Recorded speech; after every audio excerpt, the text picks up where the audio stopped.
Hi guys. Today I want to talk a little bit about learning disabilities. So I talked in a previous video about neuropsychological assessment, which is a big chunk of what I do professionally. I also do learning disability evaluations, which are related, but a little bit different. You cover some of the same areas in a learning disability evaluation as you do in a neuropsychological assessment.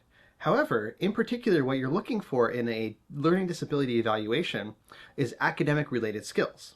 So in very basic terms, it's a little more complicated than this, but the best easy way to understand what a learning disability is the difference between your ability and your achievement.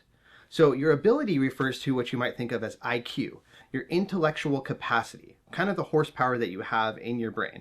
So what capacity do you have to work with? And that's typically looked at in a variety of ways. So you will do tests of verbal IQ, visual IQ. Oftentimes you also do processing speed and working memory or executive functioning, which means like multitasking and higher order skills. So you kind of put all those together to get a picture of what somebody's capacity is for reasoning. IQ is not the end all be all. It's not like one number and that's your potential. It's about a combination of different composites put together into a general score. And each of those composites talks about a different realm of functioning and a different intellectual ability.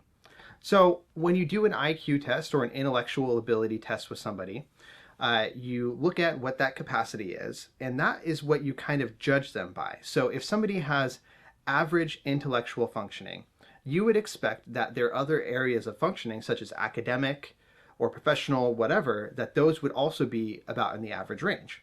If somebody was in superior range for IQ, for intellectual functioning, you'd expect their achievement, what they do practically in school, to be above average as well.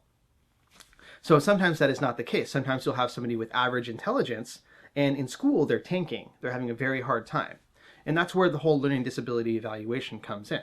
So there's a separate realm of assessments called academic achievement tests. And those are designed to measure things that are related to school. So you might do actual tests of math. You'll do tests of reading and reading comprehension, verbal communication, things that are related to school skills. And so, and even some of them you'll do like an essay or some writing as well. Very much like standardized testing for school. So you'll do achievement tests along with those intellectual ability tests. And what you want to look for is a discrepancy between them. Are they falling short on those achievement tests? If so, that may be indicative of a learning disability. And some examples would be, for instance, dyslexia, which is a learning disability of reading. And that's where somebody has difficulty putting together words phonetically. And it can affect reading comprehension and reading fluency. And so if somebody's having a hard time with that, they may understand words just fine. They may have high verbal intelligence, but in the particular skill of reading, they're falling behind. So that would be indicative of that discrepancy and a learning disability. Same thing can happen with math. So for instance, math fluency.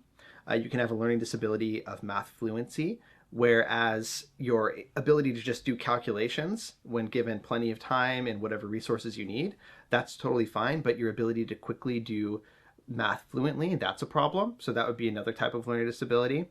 And there's quite a few different learning disabilities out there. And again, like I said, just the basic idea is that you look at somebody's capacity for intellectual ability, and then you look at their achievement in school-related activities and see if those match up or not. So that's kind of the basic deal about learning disabilities. You can definitely learn a whole lot more about that. But if you're thinking about getting a learning disability evaluation, you'll go through a variety of different things. You'll get your quote IQ tested, you'll get your achievement tested, and then any things that are particularly related to your question. So for instance, you'll probably have a test of attention in addition to that achievement test. You might have a test of memory to make sure there's not actually a memory problem going on, and a few other things that I talked about in my neuropsychological battery video, because you want to get a full picture to make sure you're not getting sort of a false positive. And then you put all that together, and that might give you a diagnosis of a learning disability.